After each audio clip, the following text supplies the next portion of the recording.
One of the problems with our observations is that we can't, first of all, humans can't actually be consciously aware of all the things your eyes can see. There's just too much information to take in. This has been proven repeatedly. I'll talk about that in just a second. The other problem is even the information that you do get may not be very accurate. It's only accurate for a fraction of time, for a very small fraction of a second. My observations are only good for as quick as I can think of the next one, because it's changing so fast.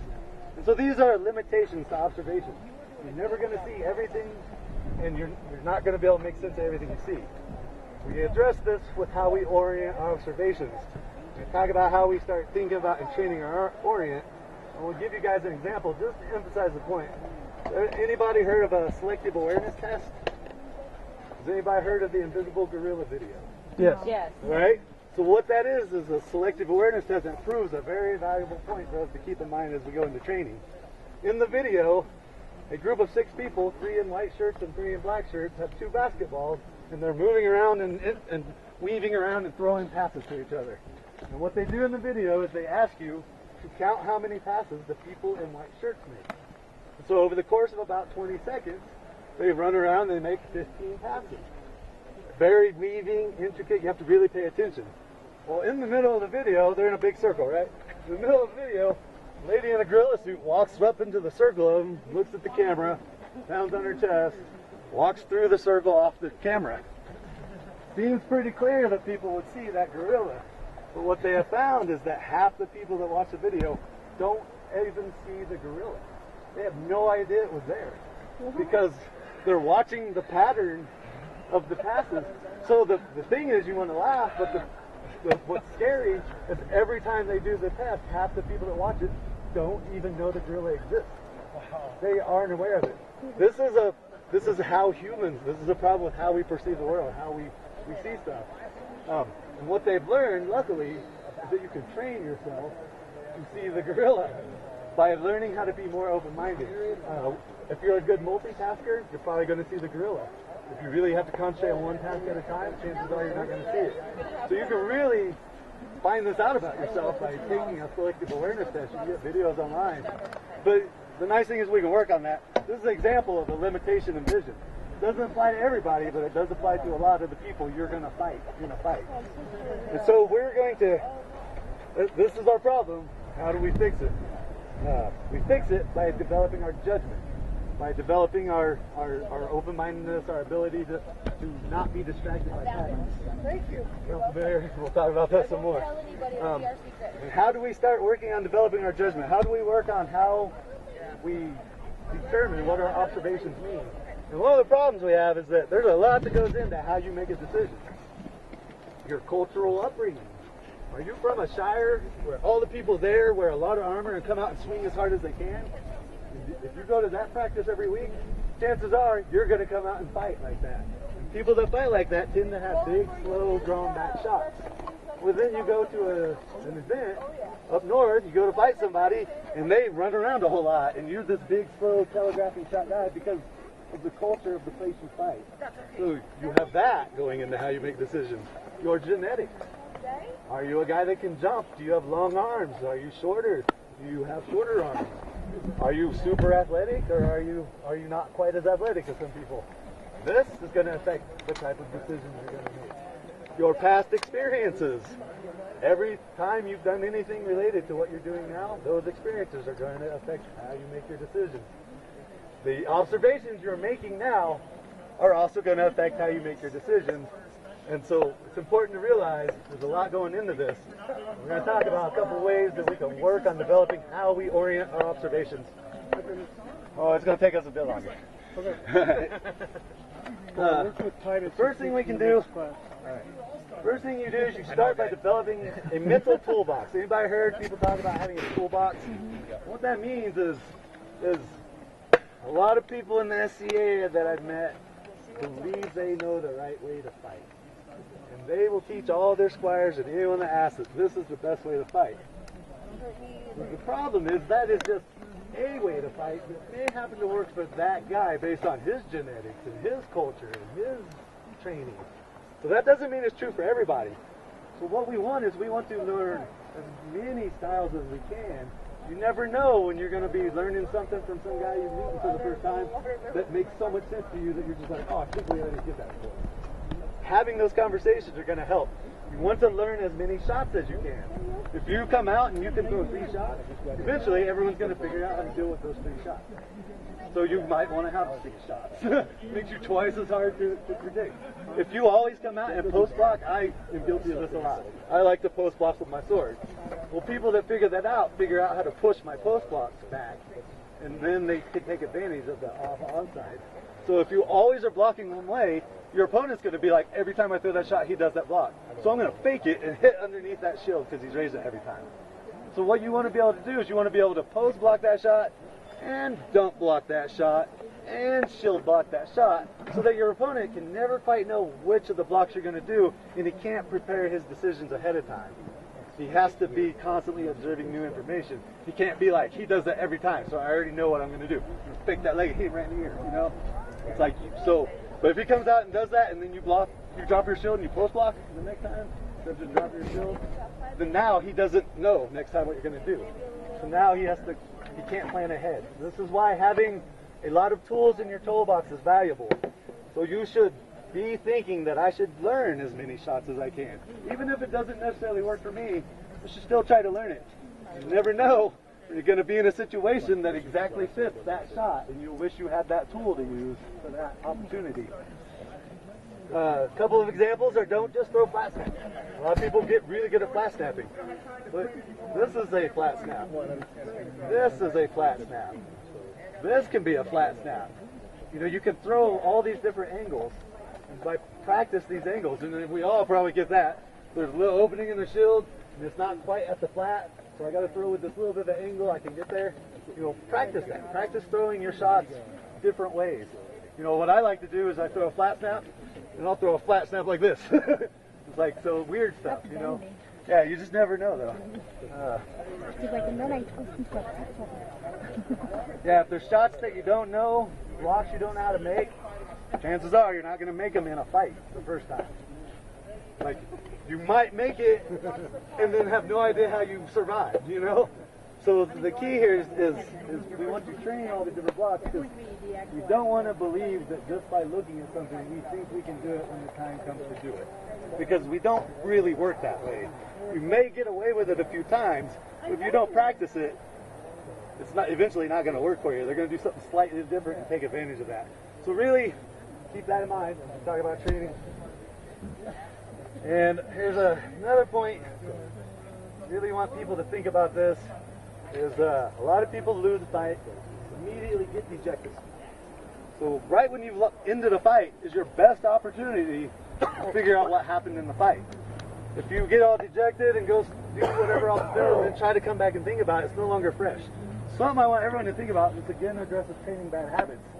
Because if I'm fighting someone and I make a terrible mistake and they hit me, I get super upset. Don't just go, I'm upset. Go, why did I make that mistake? Right? Not just, oh God, I screwed up and he won. Why? Because if I think about why, I might be like, oh, you know, he did a fake and I just wasn't aware of it. And so I reacted to that and I died because right now I'm thinking about why was I open? Why was I so open that he just hit me in the ear? Don't get dejected when you lose. It is way better to direct that energy into understanding why you just lost. Because that is a repetition. That will help you get better. Fighter practice, great example. You get done with the fight, you guys have an exchange, you win, they call good, and you just get back up, all right, you ready? Come back in, no. Come back here and go, all right, why did that work? And if you're that guy, go, oh man, why did that shot work? Take a moment to think about it. Have conversations at practice. You gain a lot of value by thinking about what just happened. And then you do that enough, and eventually you go fight 8 fights and then come back and tell people what happened to everyone else. How many people struggle with that? Because I know I do. I get done with a fight and people are like, dude, how'd you do that duck? And I'm like, what duck? What are you talking about? Like, I don't even know. You know, I constantly, if you start thinking about this immediately after a fight, you will get better. This is something you can train that a lot of people don't think about. Train how you think about fights you just had, and it will get easier to remember fights you just had. All right? Yeah, so a couple good things to keep in mind as you fall for a fake. And if you do fall for a fake, if you fall for the fake because you blinded yourself, or for some other reason. Because then if I fell for it because I blinded myself, what would have been a better reaction? He did the legs, you know, he threw up high and I blocked up here and then he went offside, to offside body. And because I blinded myself, I couldn't see him going to the next shot. So instead of being like, oh my God, I didn't even see that shot, he hit me so hard. That might happen anyway. But try to think, why did that happen? It happened because I was here. What would have protected me? Keeping my shield here and putting my sword here. Try to think about the things that would have solved your problem. This will help you. This is the key to training. Don't waste your time in gear. Armor is heavy.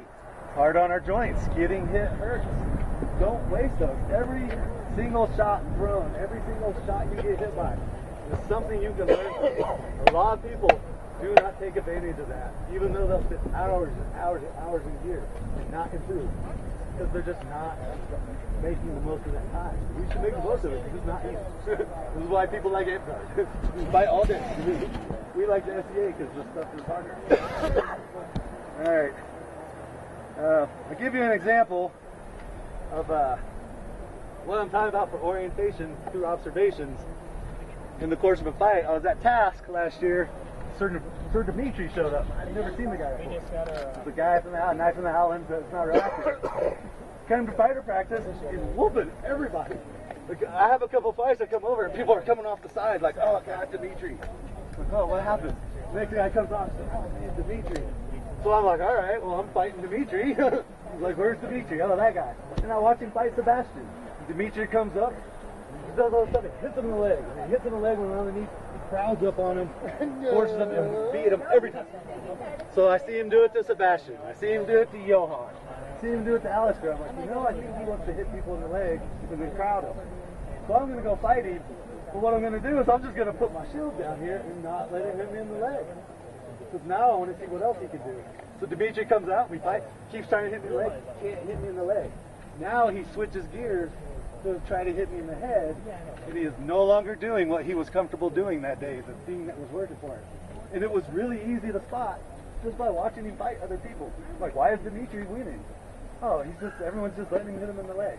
I'm just going to, at fighter practice, I'm just going to come out and overblock the leg, because this is practice, right? So we can do stuff like this and see what else he's got. And it turns out I was a little bit better at hitting him in the head than he was at hitting me in the head. So he hit me in the leg one time, and dear God, I never want it to happen again. So these are examples of, you're at fighter practice, you're in a bear pit, right? You can start looking at the people you think you're going to fight. And instead of just watching a fight, look at that guy you're going to fight during the fight. What is that guy doing? Ignore the other person. I'm watching him.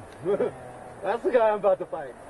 He's going to win the next three, I think, you know. I'm going to watch him fight them all. And I'm going to realize that every time he's fighting, he's covering his eyes with his shield and ducking. So if I can make him do that, maybe I can throw a shot that hits him when he's uncovering that. So you can make intelligent observations and start planning how you're going to make your decisions. Use your time. Always train well.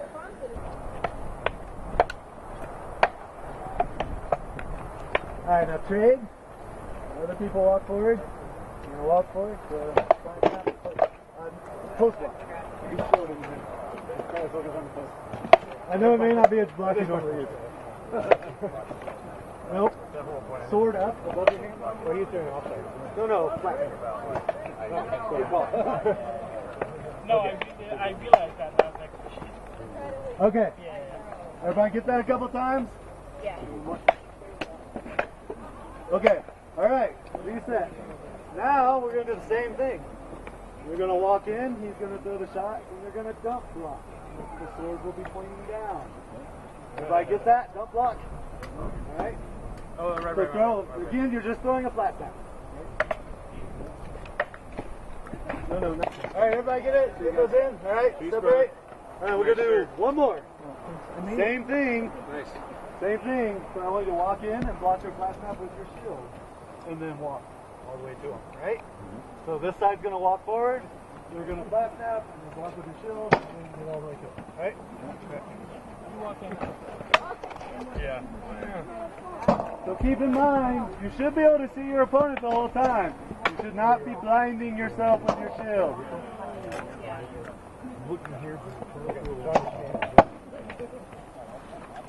Everybody get a couple of those in and switch sides. Yeah.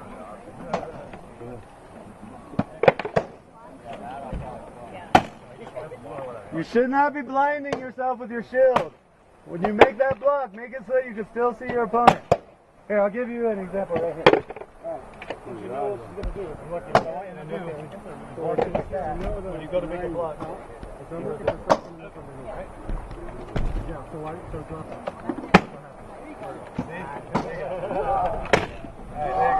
can keep your shield lower. It's good enough right there. See how this corner is up here? So you don't have to lift it. Yeah, probably should do it like this. Yep, there you go, there you go. All right, everybody hold. Okay, we can go through this a lot more. What I'm trying to illustrate is we just did the same thing 3 different ways. And some people probably felt way more comfortable with one than the other because you probably don't practice dealing with it often. This is an example of a very simple way to block the flat staff with 3 different ways so that your opponent doesn't necessarily know which of those it's going to be each time he does it. All I'm trying to illustrate is try to think of this when you think of other things you're going to do. It's like, think of, I can do it this way, but if I do it this way, how many different ways can I accomplish the same thing? I just want this to serve as an example of what I mean by that. So everybody get that we did the same thing 3 different ways to accomplish the same goal. Alright, so that's really what we're trying to emphasize when I draw. Alright, everybody drop your stuff, we'll have a chat for a second. The main theme video is how you orient your observations is going to determine what decisions you can make. If you see something wrong, you're going to choose from a wrong set of decisions. Does that make sense to people? It's like if I totally misread the situation, it may not be that I made the wrong decision. It may have been I was choosing from the wrong set of decisions. So we're going to talk a little bit about this decision. Okay, so the more